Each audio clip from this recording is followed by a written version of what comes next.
moving on now, it is time for the latest business news. And today we're going to be focusing on that AI Action Summit, as it's been described in Paris right now, and specifically Europe's pledge to boost investments in the sector. For that, of course, our business editor, Charles Pellegrin, is here on set. Hi, Aaron. Absolutely. And after Emmanuel Macron announced 109 billion euros in investment for France's AI sector on Monday, EU Commission Chief Ursula von der Leyen made her own pledge this Tuesday, bouncing off the European AI Champions Initiative, which has brought together such European tech giants as ASML or Siemens, to name a few, to promise 150 billion euros in the field. She pledged that the bloc would commit 50 billion euros on top of that.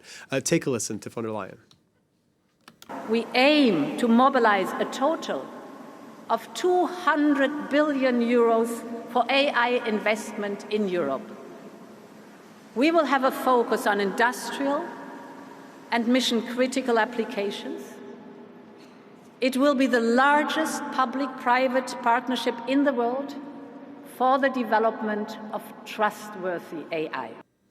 Well, for more on this story and the AI Summit as a whole, we can now speak to Andrea Rocchetto. He's the CEO and founder of Ephos. The company produces glass-based quantum photonic chips, which are an essential building block of AI infrastructure and technology. Its manufacturing plant is based in Milan, and its supply chain relies exclusively on US and EU suppliers. Quite a rarity in the chip sector. Andrea, thanks for speaking with us. First of all, what do you make of these investment pledges announced during the AI summit in Paris? Will these be enough for the EU to catch up with the US and China? There's quite a financing gap there. There is very much a financing gap. The investments are a very welcome sign, but it's not just the money. Regulation is key. We need less regulation to really boost the sector in Europe, and there are a lot of things that can be done and needs to be done to really boost the sector in Europe. Von der Leyen herself actually talking about reducing red tape, and obviously J.D. Vance as well, making that argument. Everyone saying the right things, at least in terms of what the sector and the tech industry wants to hear. But let us know, what are the actual dangers of falling behind in this race to develop and to boost artificial intelligence? What are the risks that Europe could be facing? Europe is facing the risk of losing the primacy that has enjoyed for several centuries. From developing new weapons to new drugs to new forms of energy, artificial intelligence is going to be a key tool to unlock all those domains. Not having a strong European industry capable of delivering these tools is a serious risk to our prosperity. We're going back on this idea of regulation stifling innovation, which is the argument you keep hearing all the time. And it's especially jarring right now because in the US, you have a Trump administration that's basically decided to forego any regulation with regards to artificial intelligence. But there's surely a middle ground here. There's surely a way to find the right balance. Can Europe find that right balance?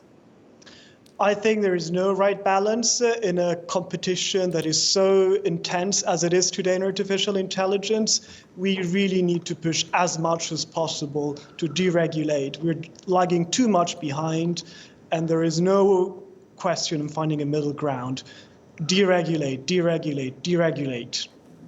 Okay, well, that's pretty clear from you. There's a final declaration in favor of an AI at the summit that's inclusive and sustainable from an energy standpoint. That declaration was signed by 61 countries, including China. Not included among the signatories was the United Kingdom and the United States. J.D. Vance in his speech really drove home the importance of boosting energy supply to feed that AI revolution, regardless of whether that energy is green or not. Can Europe still compete while committing to its emissions commitments? That's a very tricky problem that will require innovative solutions ranging from nuclear power to just more and more renewables and storage of energy. Just to give you an idea, by 2026, the world energy consumption for data centers will be equivalent to the electricity that Japan consumes. So the amount of energies that we need are massive, and we need to find ways to produce this energy.